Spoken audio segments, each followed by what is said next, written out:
अगर 100 रियाल के सामान आप खरीद रहे हो तो 15 रियाल आपको टैक्स पे करना है। अगर आप मोबाइल में रिचार्ज करा रहे हो अगर 100 रियाल का रिचार्ज हो रहा है तो 115 रियाल आपका लगेगा ही लगेगा। तो उससे 2.5 साल पहले की बात है, यही चिकन जो मिलता है मुर्गी यहाँ पे वो 12 रियाल में, 11 रियाल में, 10 रियाल में मिल जाती थी। आज की डेट में 17 रियाल, 18 रियाल, 20 रियाल किलो मिलती है। हेलो एवरीवन, कैसे हो आप? उम्मीद करता हूँ आप ठीक होंगे। दोस्तों, आज के वीडियो में हम बात करने वाले हैं कि मंथली खाने का खर्चा या मंथली मोबाइल का खर्चा या मंथली अदर खर्चा कितने रियाल में हो जाता है। यहाँ जो लोग आते हैं वहाँ से, जो मेरे भाई आपके भी कोई दोस्त या कोई रिलेशन में या कोई रिश्तेदार आ रहा होगा वहाँ से, 1000 रियाल सैलरी में आता है, कोई 1200 में आता है, कोई 1300 में आता है, कोई 1500 में आता है। तो कितने रियाल सैलरी में अगर वहाँ से बंदा आ रहा है तो यहाँ पे एडजस्ट हो जाता है। खर्चा आखिर कितना बैठ जाता है टोटल यहाँ पे। तो अगर आप लोग भी नहीं जानते हो तो वीडियो एंड तक जरूर देखिएगा, बहुत ही काम की जानकारी आपको मिलने वाली है। और छोटी सी रिक्वेस्ट है आपसे, वीडियो को लाइक कर दीजिए, भी चैनल पर नए चैनल को सब्सक्राइब कर लीजिए ताकि हर एक आने वाली वीडियो की नोटिफिकेशन सबसे पहले आप तक पहुंचे। चलिए बात करते हैं अपने टॉपिक पे हम। तो दोस्तों, सबसे पहले आपको बता दूं, देखिए खाने का खर्चा अभी इस वक्त की बात करें अगर, तो इस वक्त यहाँ पे 15% टैक्स लगता है टोटल आइटम पे। अगर कुछ भी आप मॉल जा रहे हो, कुछ भी आप खरीद रहे हो, अगर 100 रियाल के सामान आप खरीद रहे हो तो 15 रियाल आपको टैक्स पे करना है। अगर आप मोबाइल में रिचार्ज करा रहे हो अगर 100 रियाल का रिचार्ज हो रहा है तो 115 रियाल आपका लगेगा ही लगेगा। इतना एक्स्ट्रा टैक्स पड़ता है यहाँ पे। कोई भी सामान खरीदो, आप कुछ कपड़ा भी खरीद रहे हो, जूते खरीद रहे हो, कोई सामान खरीद रहे हो, 15% टैक्स आपको पे करना है। 100 रियाल पे 15 रियाल। कोई भी सामान हो उसका रेट तो उतरता चढ़ता रहता है। अब आज से कुछ दिन पहले की बात है, 2 साल पहले, आज से 2 से 2.5 साल पहले की बात है, यही चिकन जो मिलता है मुर्गी यहाँ पे वो 12 रियाल में, 11 रियाल में, 10 रियाल में मिल जाती थी। आज की डेट में 17 रियाल, 18 रियाल, 20 रियाल किलो मिलती है, 1 किलो।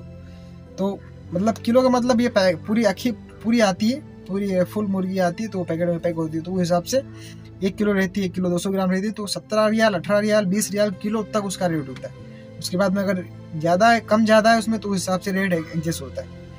ठीक है। अगर सब्जी की बात करोगे तो सब्जी सब वही रेट चलती है। कोई टमाटर 4 रियाल किलो, 5 रियाल किलो, कभी 6 रियाल किलो, तो उतरता चढ़ता रहता है। जैसे आलू भी 3 रियाल, 2 रियाल, 4 रियाल, ऐसे उतरता चढ़ता रहता है। तो इस हिसाब से टोटल खाने खर्चा देखेंगे अगर तो मंथली मिनिमम खर्चा आता है 300 रियाल का, मिनिमम खर्चा। क्योंकि मिनिमम मतलब है, आप ये समझिए कि बंदे का और भी खर्चा आप खाने का तो नहीं होता भाई, साबुन, तेल, नहाना धोना, सारे सिस्टम उसमें करना, अपना कपड़े, चप्पल, जूते, शूज, सारे सिस्टम तो उसमें खरीदने पड़ जाते हैं। तो उसमें मंथली खर्चा एक मिनिमम 300 रियाल, कम से कम अगर आप अपने पास से बना के खा रहे हो तो 300 रियाल में आपका हो जाएगा। और दूसरी बात, अगर आप नहीं अपने पास से कभी बना के खा रहे हो, कभी होटल से खा रहे हो या कंटिन्यू होटल से खा रहे हो, तो कंटिन्यू होटल से खाने पे आप ये समझिए 500 रियाल के ऊपर जाएगा।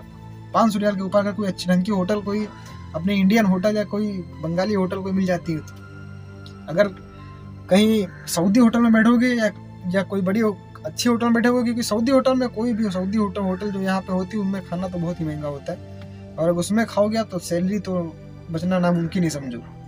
इसलिए अगर कोई बंदा नहीं बना रहा है अपने पास से या कोई खाने का सिस्टम ढूंढ रहा है बाहर से होटल से, तो वो इंडियन या बंगाली या पाकिस्तानी होटल ही ढूंढता है कि ऐसी होटल मिलती है, तो हिसाब से काम चल जाता है। और अगर अपने पास से अगर कुछ आप ढंग का बना के खा रहे हो, ढंग का मतलब ये समझिए 300 रियाल बना के खा रहे, 300 रियाल में खाना खा रहे हो, 300 रियाल में एक मिनिमम खर्चा के अगर सब्जी, दाल, चिकन सब मिला के मिक्स करके खाओगे तो हिसाब में 300 रियाल में निपट जाएगा। और अगर आप कंटिन्यू सोचो लाके महीने में 20 दिन चिकन ही बनाएं, 10 दिन सब्जी खाएं, 4 दिन दाल खाएं, तो फिर इस हिसाब में खर्चा बढ़ जाता है। 400 रियाल, 425 रियाल ऐसे तक आ जाता है सिंगल बंदे का। अगर ग्रुप में बना रहे हो 7-8, 5-6 लोग, 7 लोग, 8 लोग ऐसे बना रहे हो, तो हिसाब में खर्चा डिवाइड होता तो भी 300-350, 450 के आसपास खर्चा आ जाता है अच्छा खाना खाओ। ये सिस्टम होता है। इसके बाद में आ जाता है मोबाइल खर्चा। तो मोबाइल खर्चा सबसे मेन मुद्दा यही होता है, मोबाइल खर्चा कि आखिर ये जो बंदा, भाई इंटरनेट एक ऐसी चीज़ है जो जिसके बिना रहा ही नहीं जा सकता। आजकल कोई भी नहीं रहता। मैं खुद मोबाइल चलाता हूँ तो इसमें रिचार्ज कराता हूँ मंथली का, क्योंकि वाईफाई लगी हुई मेरे रूम पे, तो वाईफाई शाम को चलाता हूँ। यहाँ पे 30 रियाल इसका पड़ता है।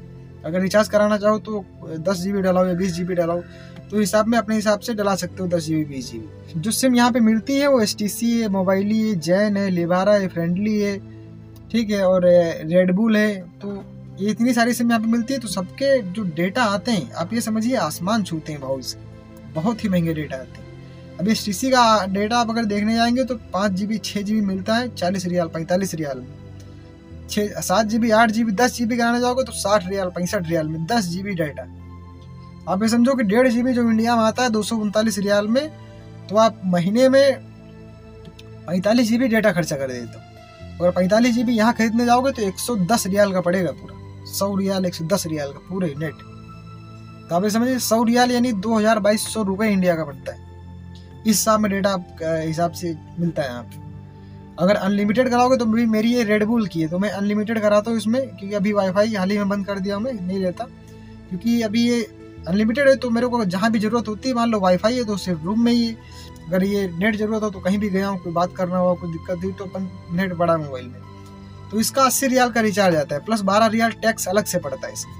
80 रियाल का रिचार्ज है प्लस 12 रियाल टैक्स अलग पड़ता है, तो 92 रियाल का पूरा रिचार्ज पड़ जाता है रेड बुल का। तो इसमें 1 महीना पूरा अनलिमिटेड मिल जाता है चलाने के लिए। तो ये सिस्टम होता है। अगर टोटल खाना खर्चा तो सब यही रखोगे आप 300 रियाल मिनिमम खर्चा, और ये 100 रियाल अगर नेट का रखो तो 400 रियाल, अगर थोड़ा ढंग से रह रहे हो, ढंग से खाना खा रहे हो तो 500 रियाल के ऊपर समझो आप। तो जो बंदे वहाँ से आ रहे हैं 1000 रियाल सैलरी में, 1200 रियाल सैलरी में, तो अगर आप यही अंदाजा लगा के देखो, अगर आप रिचार्ज नहीं करा रहे हो, वाईफाई लेके चला तो वाईफाई 30 रियाल कहीं पड़ता है, कहीं 40 रियाल पड़ता है।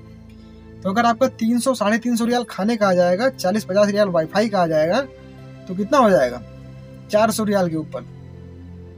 और 400 रियाल के ऊपर अब खाने खर्चा आपका बैठेगा, अगर प्लस आप एक्स्ट्रा कुछ और बाहर से खर्चा कर रहे हो, कुछ वकाला जा रहे हो, कुछ खा रहे हो खरीद के, वो सिस्टम कर रहे हो, तो आप ये समझिए 400 के ऊपर जा रहे हो। तो जो 1000-1200 सैलरी में आ रहे हो भाई, तो ये 400 रियाल 450 रियाल खर्चा निकलेगा, तो आपको बचेगा कितना 700-800 रियाल।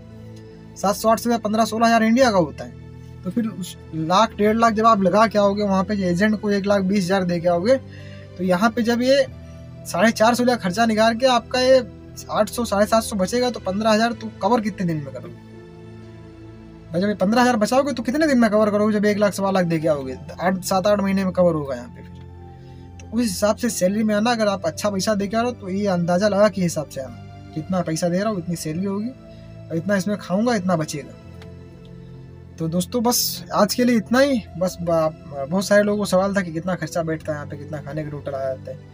तो उम्मीद करता हूँ आपको वीडियो पसंद आई होगी, और वीडियो पसंद आई तो वीडियो को लाइक कर दीजिए, चैनल पर नए चैनल को सब्सक्राइब कर लीजिए, ताकि हर एक आने वाली वीडियो को नोटिफिकेशन सबसे पहले आप तक पहुँचे, और कोई भी वीडियो आने वाली है आप मिस ना करो। चलिए दीजिए इजाजत, करते हैं अलविदा, मिलेंगे नेक्स्ट वीडियो में, जब तक के लिए जय हिंद।